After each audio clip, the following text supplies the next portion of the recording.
आता शेतात काय काम चालू आहे? आता आमच्या शेतामध्ये खरीपूर्व मशागत चालू आहे.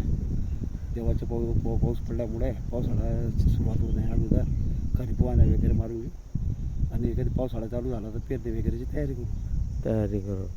यावर्षी पाऊस चांगला आहे असा हवामान खात्याने अंदाज वर्तवला आहे. काय काय विचार काय पेरणीचा, कुठला पीक लागवड करणार आहे? हवामान खात्याने तर वर्तवलेलं आहे आता, पण आम्हाला कसं आहे ते पंजाब डाग वगैरे ते माहिती देतात, त्याप्रमाणे मोबाईलला येतात, त्याप्रमाणे आम्ही चालतो. आता पावसाळ्याच्या अगोदर आता 15 तारीखनंतर पावसाळा सुरुवात होणार आहे. मग आमचीवाला पाऊस चांगला पडला तेव्हा आम्ही पेरणी करू. नाही तर कसं आहे बियाणं बी वाया जाऊ शकतं. बरोबर. एक पाणी चांगलं पडेल, त्याच्या आता एक पाणी पडलेलं होतं चांगलं, त्याच्यामुळे हे खरीप पाणी मारून घेतो आहे आम्ही. अच्छा.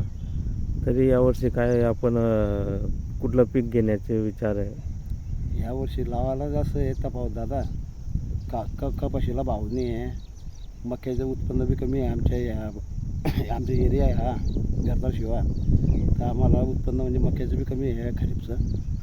म्हणजे रब्बीचं चांगलं येतं पण खरीपचं कमी येतं, त्याच्यामुळं मक्का लावायचं का कपाशी लावायची, कपाशीला बी मजुरीमुळे परवडत नाही आणि उतारा दिवसेंदिवस कमी होतो आहे.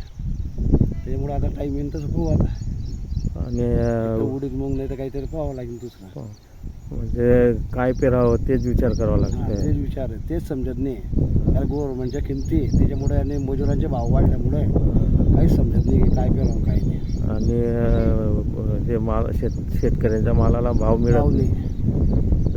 शेतकऱ्याच्या मालाची अवतीभोवती म्हणजे फर्टिलायझर, ट्रॅक्टर मजुरी किंवा मजूर सर्व वाढलेलं आहे. सगळं वाढलं. शेतकऱ्याच्या मालाला भावच नाही. त्यामुळे काय पेरायचं त्या बियाचे नाही शेतकरी.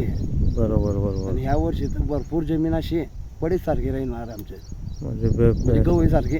म्हणजे त्याच्यावर काहीच कुठलंच पीक घेतलं जाणार नाही. पीक घेतलं जाणार नाही, डायरेक्ट रब्बीचं घेतलं दादर असं.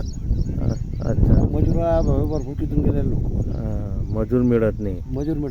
अच्छा. मजुरांची किमती वाढल्या, त्यांची मजुरी वाढून गेली. बरोबर. 200, 300, 400 घ्यायला लागून गेले. आणि वेळेवर वेळेचा बी अभाव आहे त्यांना. वेळेचा अभाव, त्यांचा टायमिंग कमी होऊन गेला. बरोबर. म्हणजे ते 5 वाजेपर्यंत काम करायचे, ते आता 2 वाजेपर्यंत, 2 वाजेचे आता 10 वाजेशी पडायला पाहतात घरी. अच्छा. शेतकऱ्याला तर शेवटी काय नाईलाज आहे कोणत्या गोष्टीचा. बरोबर.